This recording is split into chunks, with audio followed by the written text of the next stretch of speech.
প্রতি বছর দোলযাত্রার পর পঞ্চমীতে আয়োজিত হয় পঞ্চম দোল।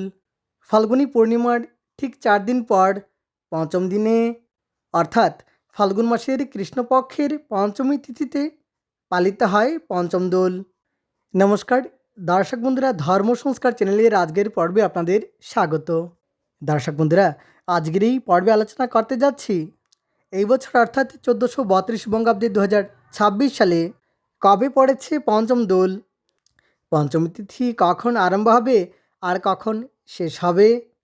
এই বিশেষ দিনের দিন পঞ্জিকা, পঞ্চাঙ্গ, অমৃত যুগের সময়ক্ষণ সহ বারবেলা, কালবেলা আদির সময়ক্ষণ নিয়ে আলোচনা করব।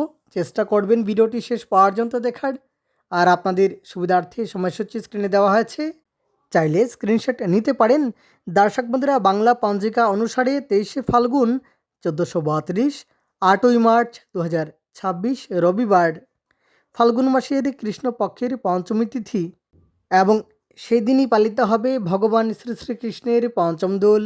পঞ্চমী তিথি আরম্ভ হবে আগের দিন অর্থাৎ 22শে ফাল্গুন 1432, 7ই মার্চ 2026 শনিবার রাত্রি 6:53 পর্যন্ত থাকবে চতুর্থী তিথি। তারপর আরম্ভ হয়ে যাবে পঞ্চমী তিথি, আর পঞ্চমী তিথি থাকবে 23শে ফাল্গুন 1432, 8ই মার্চ 2026 রবিবার রাত্রি 8:30 পর্যন্ত থাকবে পঞ্চমী তিথি এবং সেদিনই পালিত হবে ভগবান শ্রী শ্রীকৃষ্ণের পঞ্চম দোল।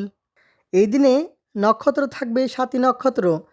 সাতী নক্ষত্র থাকবে দুপুর 1:15 পর্যন্ত, ধ্রুবযোগ থাকবে সকাল 7:06 পর্যন্ত, কলবকরণ থাকবে সকাল 7:42 পর্যন্ত। তৎপর তৈতিলকরণ আরম্ভ হয়ে যাবে এবং এই দিনে অমৃত যোগ থাকবে সকালে 6:40 থেকে সকাল 9:48 পর্যন্ত, সকাল 10:20 থেকে দুপুর 1:16 পর্যন্ত থাকবে বারবেলা, কালবেলা আদি এবং সকাল 6:40 থেকে সকাল 9:48 পর্যন্ত শুভ সময়।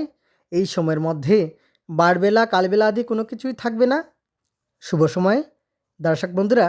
তবে রাত্রি 8:30 মধ্যে বিল্ল তৎপর নিমবক্ষণ নিষেধ, অর্থাৎ রাত্রি 8:30 মধ্যে বিল্লবক্ষণ নিষেধ, তারপর নিমবক্ষণ বা নিম খাওয়া নিষেধ। তাহলে আজকের জন্য এ পর্যন্তই। পঞ্চম দোলের এই বিশেষ দিনটি আপনাদের সকলের ভালো কাটুক।